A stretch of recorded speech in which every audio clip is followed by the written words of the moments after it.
Bagenda kunsiba mbuno nsibye ebintu nabba sina byenabba.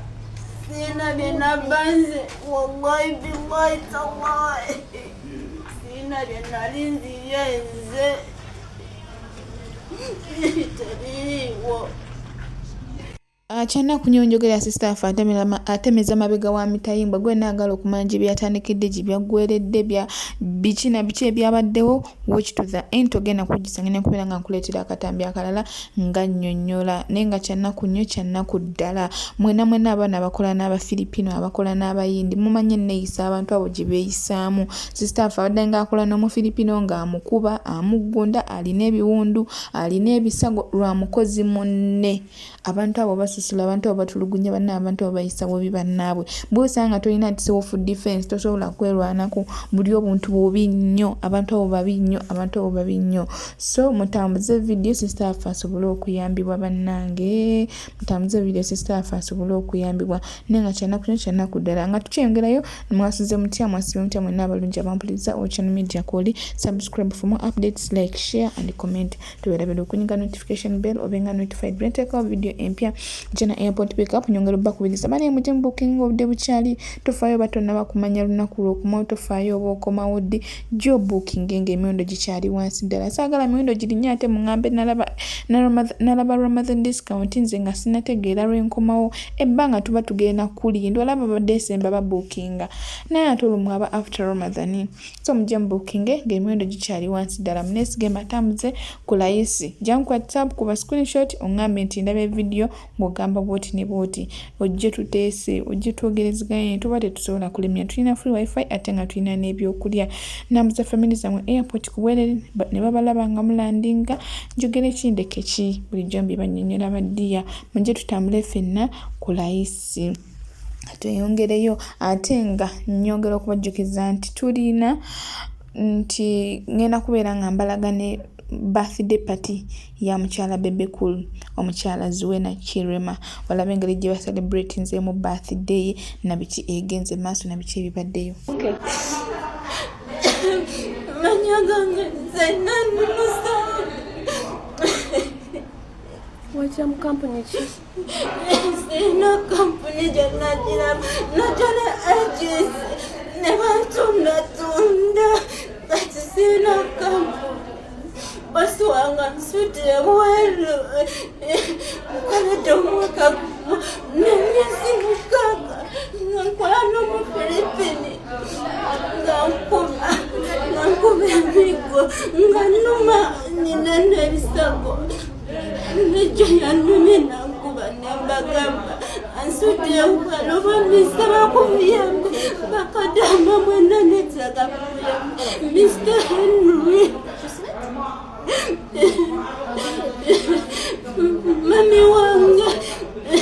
Mami wanga yemchala nalanga nabwateme zalibwa omwami senawuyadirisa naye nga mugenzi mami nsaba kunyamba najja kukolerera bwana bwange naye siina kyenfunye naye obulamu bwe businga mami munyambe nzire waka kitundu ki nabeera bweyogerere nange obulumi bunzita nange mulaba mbadde sebaka mbeera kumigo naye nga nguma saba kubuyambi mami munyembe Mr. Henry Mawanda nze nano Sauda mbalajanira nzire waka najja kukolerera bwana bwange naye biganye please mami munya kulwalira saba buyambi ndi Dubai kyanaku nnyo kyanaku ddala tusaba Katonda asase sister afe afune obwenkanya afune ataasibwe ayambibwe akomewo Uganda ng'ali mulamu bulungi nga tafunye buzibu bwonna. Teri kyannaku nga kusibira ku ddungu, teri kyannaku nga kusibira mu nsi etaliiyo, teri kyannaku ng'ekyo. Naye nga tusaba Katonda amusaasira amugondeze abamwetoolodde oba abamusibako ebyo byonna ebisango, abagonza emitima basobole okubeera nga bamuta nga bamuleka adde ewaka. Kyannaku nnyo, kyannaku ddala. Tusaba Katonda amugondeze embeera gy'ayitamu. Ate naye gwe yonna buli aliyo banenyongera obbakubiriza mwegendereze baddiya, mwegendereze baddiya, mwegendereze. Katugende mu maaso ne birthday y'omukyala munene, ya mukyala big size Zuwena Kirema bw'ati leero bw'asazeewo okucelebratinga birthday ye, era njagala weerabireko watch to the end. Gwe naye nakyayagala okuwisaawo oba okumuweereza obubaka obwa birthday oba okumuyozayoza oba ki, kozesa comment section twesangeyo. Tetulaba nti abaana bano bazzibwamu amaanyi ate ne bayambibwa.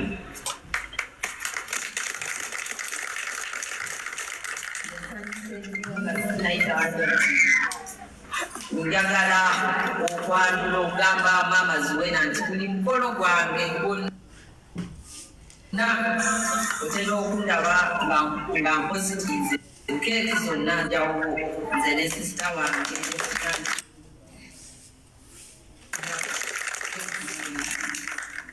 era tutera okukoonako nnyo ne tuziposinga naye nange nfunye ekyansi after a long time okulaba nti nno nkuliraanye sanzeewo ne Sheila Price oyo badde mutreninga nti tutera okomentinga ku nze naye ndowooza ate tamanyi naye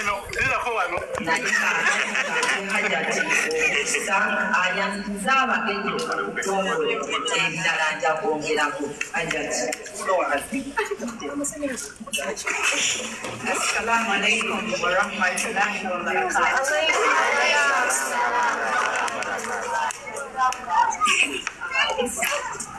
My speech is going to be in English because I'm not well conversant in Uganda. First of all, I thank and praise the Almighty for this blessed day and our beloved visitors, our high-profile visitors. We are very, very happy, and I would like to first make some takbir for the visitors. Takbir! Takbir! Because this is going to be a history in making. We have never seen this at the orphanage. We have never gotten a celebrity come to visit us. Alhamdulillah, I don't have much words to say. It's all in the heart. But alhamdulillah, you're here. I would like to give an overview about this orphanage. Nadia Jaffa, the one standing in front of you. I'm the founding director of Rahmatul Yatim. It's called Rahmatul Yatim, for an orphan. And my other directors, one of them is called Abdulkarim Musamusobe. He's seated right there.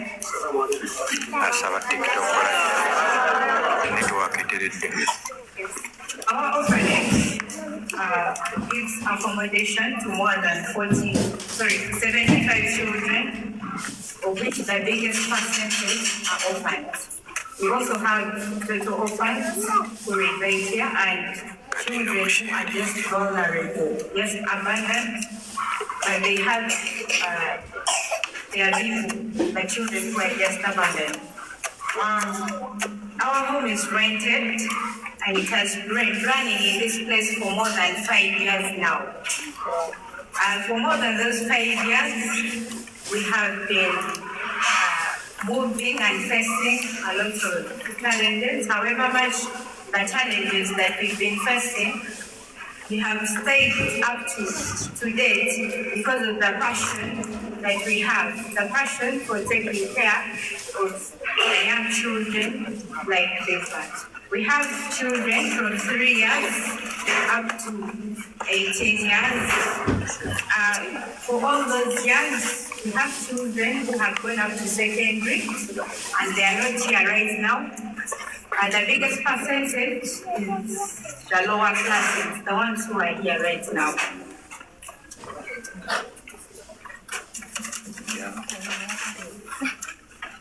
Most of our support has been coming from brothers and sisters, individuals from the society, and then well-wishers. We don't have an organization or an association that is with us. We just have individuals from the society.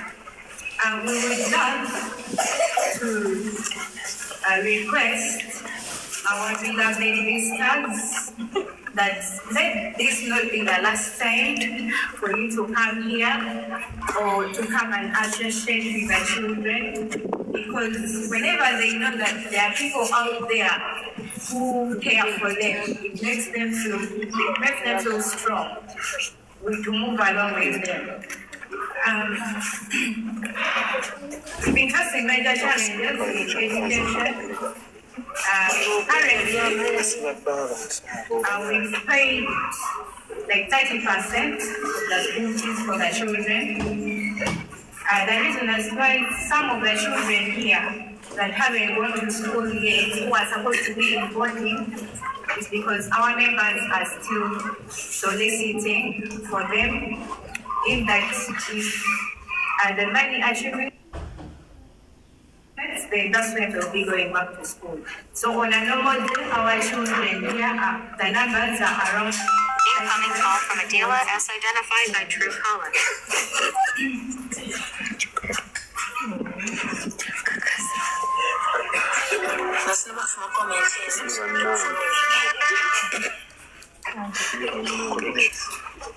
Still, in wanting our beloved visitors to move along with us, we are still in the quest of giving our children a better education, a better sleeping condition, because most of the children that we have, they sleep 2-2.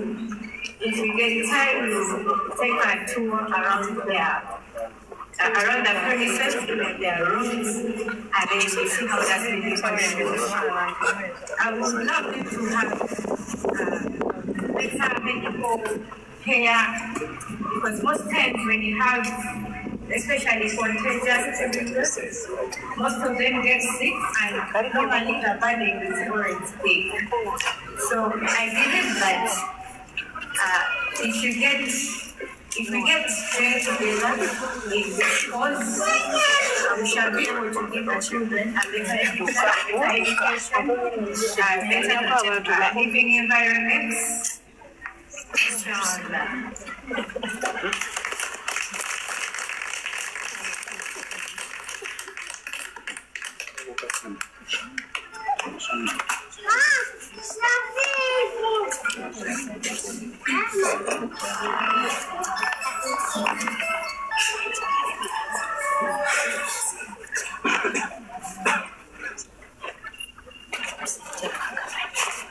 Most of the individuals that we've been moving with, maybe some of them alone, we have individuals members from Bank of Africa, led by Isaac Chironi, and then we have members from Cafe Javas, led by Nashim and Sister Rashida.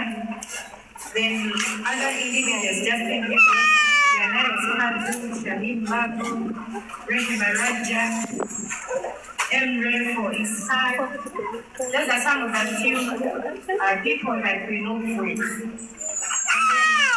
I would really love to give thanks to the family of Zumaina Sani, Bebe Kul Sani, Gagamel family, and Amber Hunt.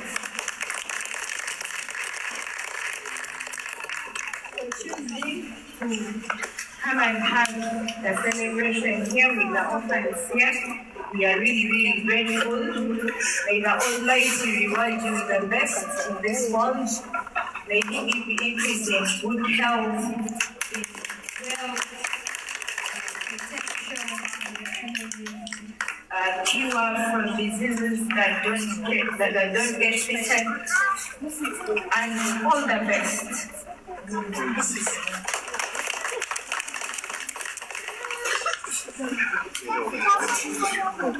As I'm handing back the mic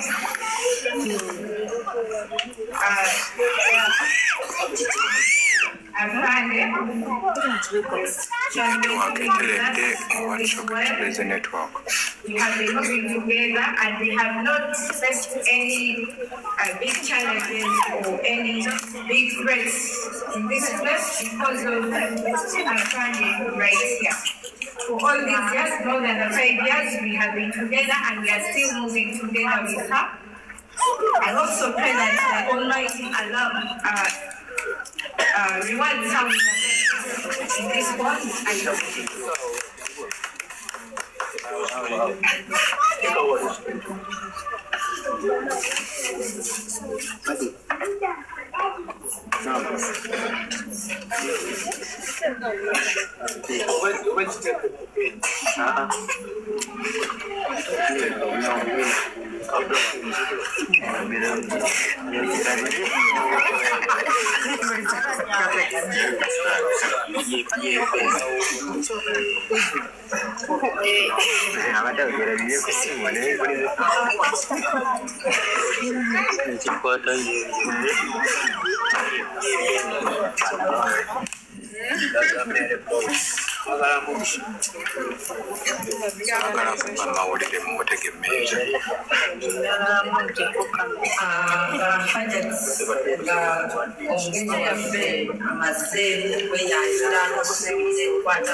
basoose kubauliriza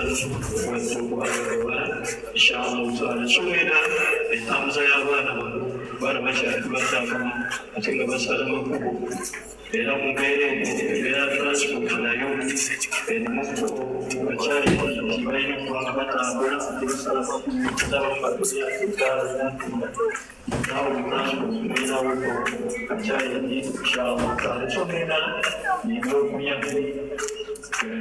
ebisinga abaana babeeta kukutuusa nga mukimanyi ebiseera ebisinga abaana baba nemutambulira kakunga muceere n'ebijanjaba naye wasikira wairo abakubakusaasite nobaako kyokwasa kikugamba enyamateeka ene oba buno obungi obakuyo ne positive ekugenda ebbaana era ensonga eno yonna olabakadde bange bano amakulu fedafeda bali wano ensonga y'okubanga abantu bano abaana abato tubasitula fena fedde tukwatiramu teriiko ekira teriiko obulogole teriiko obukadde fenna ekikwatagana n'ekyalite fenna kitugatta inshallahu taala ensonga endala era challenge eno madamu gyakonyeeko okubanga waliwo congestion akatono mu byensula kyendalina byete kisinga obulungi nga wetufunye bakadde baffe bano mu mbeera tusobola okukola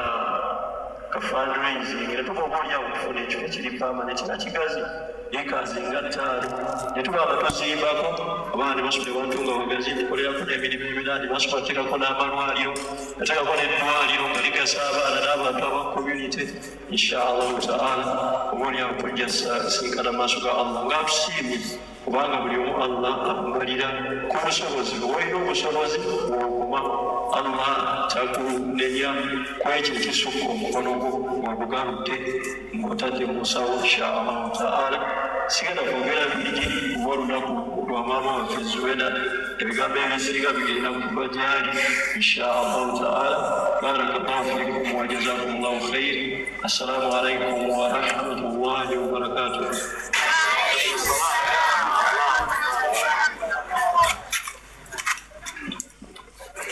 kale n'ebyo ngenda wumbawumba ate kite omugenyi waffe omukulu naye leero mu lunyankole lukika tutera okugamba nti bw'olabira omu awo leero omukama ne bw'omulamiza today baby I want to add another voice nga nkwebaza ku birungi by'ozookola bulijjo ngamba nti bwe naafuna time nja kwebaza okulaba nti oli mwana wa minisita oyina omukyala akyasinze the most beautiful woman on planet earth naye oli mukwano gwa state nti oli mukwano gwa president waffe omulungi and my commanding chief his excellency Yoweri Kaguta Museveni and my chief of defense forces General Muhoozi naye n'oba osobola okutuuka wansi okubanga osobola ndowooza president kye yalaba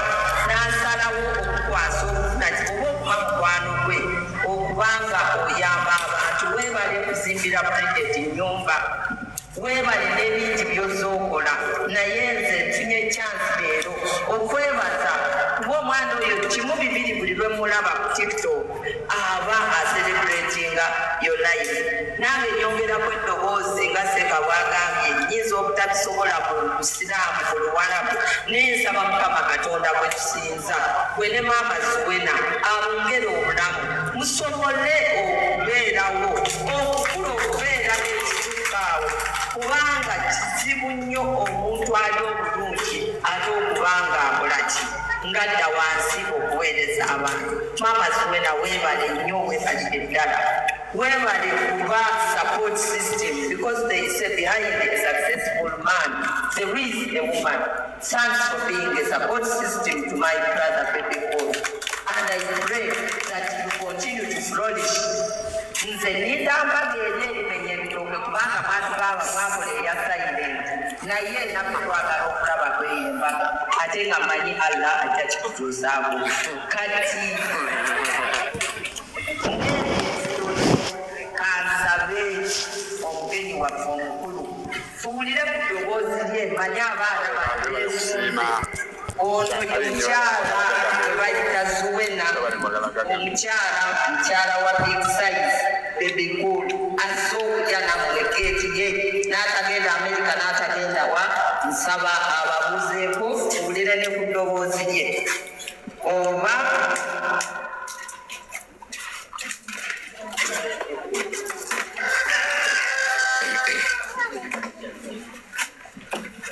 Assalamu alaikum warahmatullahi wabarakatuh.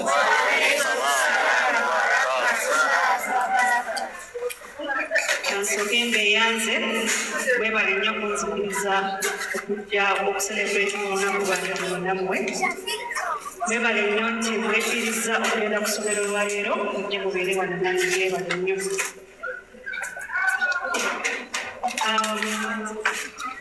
Ng'afaanyi bw'ayogedde n'agamba nti nandibadde nsalawo genda abantu ba Amerika oba London obawa naye ne nsalawo mbeere nammwe naye ekikulu kya byonna kino munnyaniriza mu kifo kino weebale nnyo.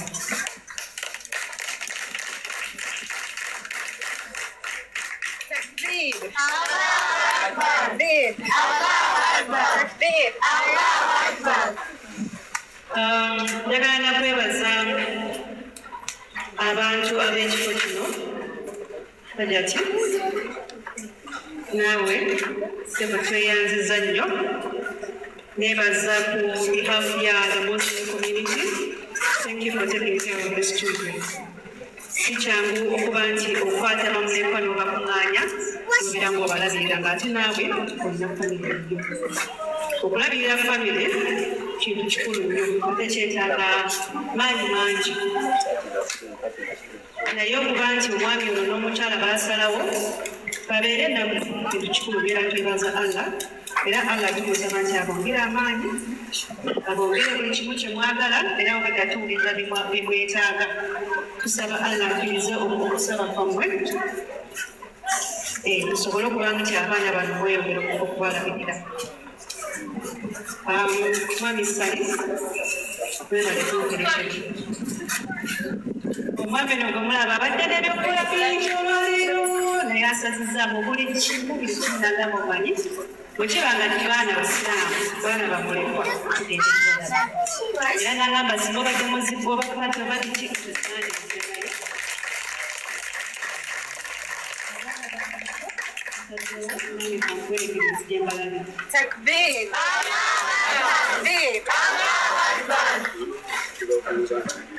neebaza nnyo abaana bagagana webale nnyo okufiirwa okwefiiriza olunaku lwammwe temujja muterekera olunaku.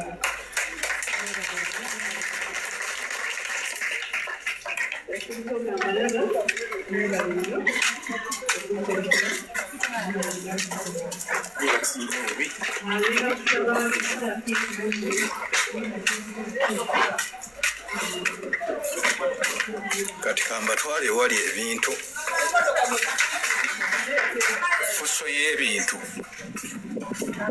batwala wali fuso y'ebintu fuso namba ne bebe kulu mulalamu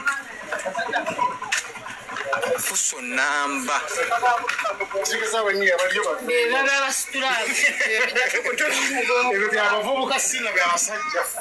kati nsanze abavubuka babimazeeko fuso namba eweddewo yeyo amadiko omukulu gyavu olimbanako bali tebalina ssente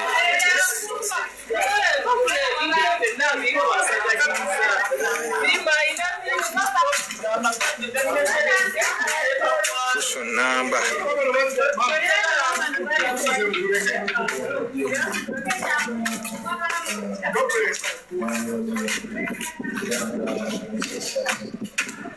banwana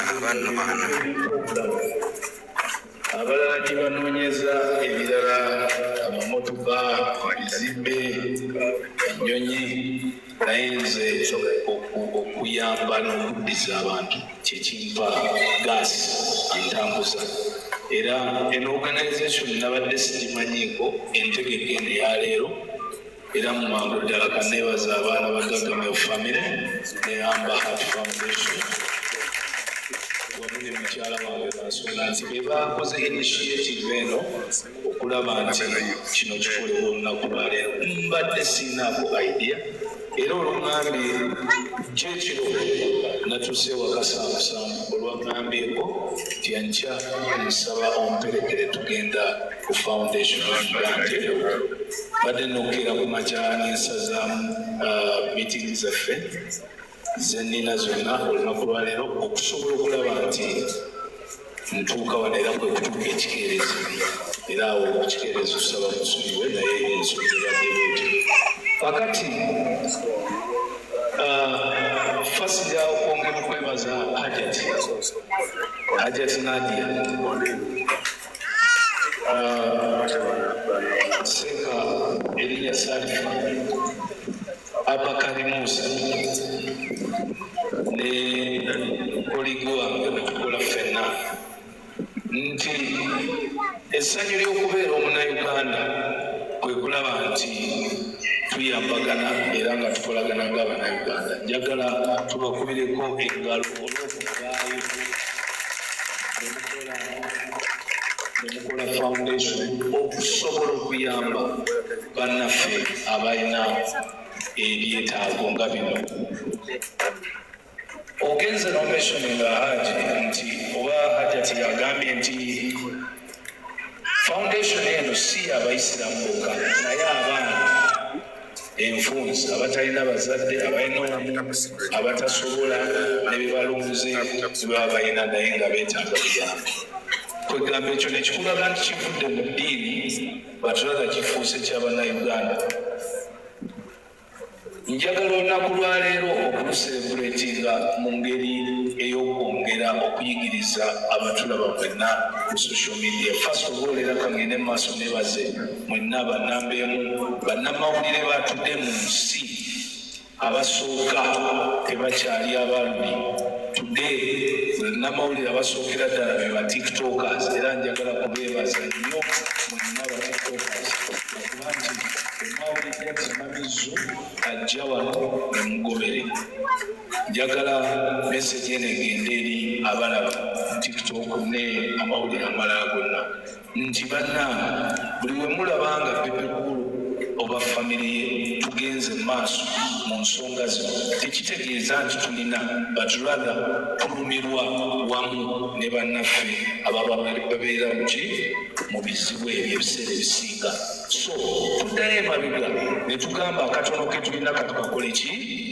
katukagabane n'abo abatusinga obwetaavu enkulakulana y'eggwanga terigenda kukulakulana mulundi gumu nga kitole no naye kamukamu gwe gujja okuba omuki omuganda nti buli muntu ayambibwako buli lwava mu mbeera embi oyo ensi yaffe uganda oba gavumenti yaffe eba efunyemu developumenti y'omuntu oyo ojja kwesanga nga bwe tuba n'abagagga 1,000 singa buli bagagga 1,000 bayambayo omuntu omu kitegeeza eggwanga liba lifunye abantu 1,000 baba bayambiddwako wempulira ebigambo bya school fees nempulira ebigambo by'okwebaka ndabira ddala ng'ebintu bino bisoboka naye lwakuba nti abantu tebakiteekamu mwoyo okukola ki okubikwatako so n'olwekyo njagala kusaba nti engeri gye nabadde saategedde kiki kigenda mu maaso ngenda kwerowooza tulabe kiki kye tusobola okukola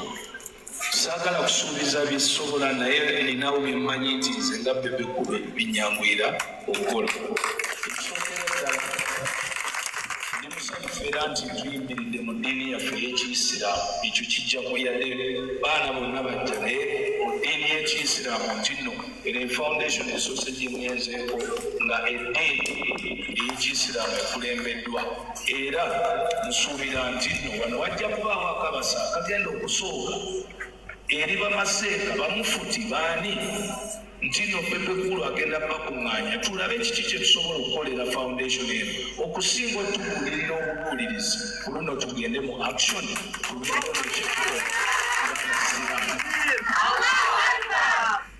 yinza obutabeera mutuukirivu nnyo mu kusaala eswaleta naye nsuubira nti ndi mutuukirivu nnyo mu bintu ebisinga obukulu Katonda by'asuubira mu muntu. Ndi mutuukirivu mu kwogera amazima ne bwe gaba galuma. Ndi mutuukirivu mu kuyamba n'okwagaliza.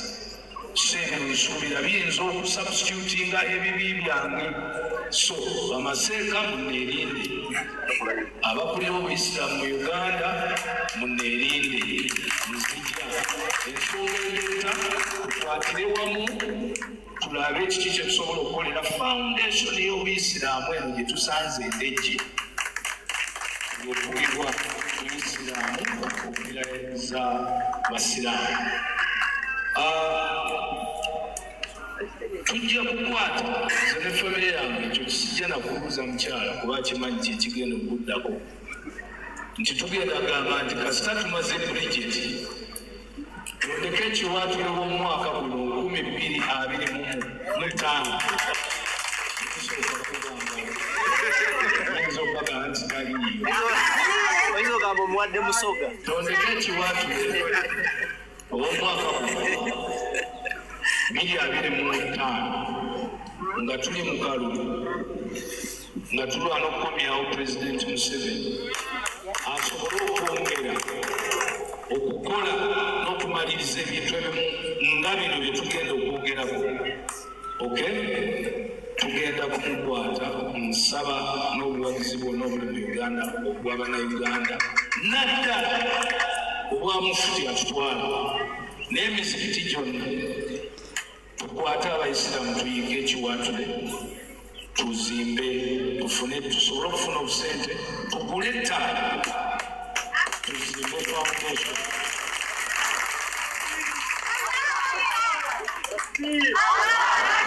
Ngenda kiddamu nti omuyisiraamu ali eyo ayinza okugamba nti sigenda mu ndoogo kati eno tegenda kuba ndoogo eno egenda kuba kuddiza kuno kugenda kuba kuyamba abaana baffe abaana b'obuyisiraamu kuno kugenda kuba kutoola kuyamba bamulekwa nga tukozesa ekivvulu abasinga kye mwali mulabanga ekya sitaani naye oyo ada kati bwe tugenda okukola ki okuyitamu okusobola okuzimba ekisulo abaana bano bwe basobola okukola ki example mugira wano nadde ku airport nga ninze bakilansi bange aba fly nansa nga tulaba nnyonyi ng'erandinga ekyo eyo light eyo nene gy'olaba eyo naye nga munna mbalinze jana airport pick up muneesige mbatamuze baddiya nze kadaama munnammwe mumpagire bambi muneesige mbatamuze mikwano tulina free wifi ate nga tugaba n'ebyokulya tulambuza family okubwerere ne bakulaba ng'olandinga emiro gyaffe giri wansi compared ku gy'abalala ojja ku WhatsApp ne tuteesa ne twogerezeganya omuntu yenna ali serious tuba tetusobola kulimirwa. All Channel Media kokyali subscribe for more updates, like, share and comment. Weerabira okunyiga notification bell obenga notified byenteeka video empya. Nyongera obajjukiza mwenna abalowooza nti ku airport waliyo bus, nyongera obajjukiza ku airport teri bus. Ku airport teri bus, airport teri bus, teri boda, teri yadde taxi. Olina kufuna muntu n'akujja ku airport n'akutwala ku stage z'ebyo oba boda oba taxi oba bus. Nakutwala mu park. So temuferebwa temulimbibwa. Mwabiraba ku media ne bagamba nti bataddewo bus ku airport ne park kati bani be mwali mulabye bezitambuza. To be sincere, bani be mwali mulabye ne bezitambuza. Mbeere honest. Naye nga namba yaffe 0704444058 mbalinze nze Hajjati wa Mwamu wati mbalinze tutambule ffenna.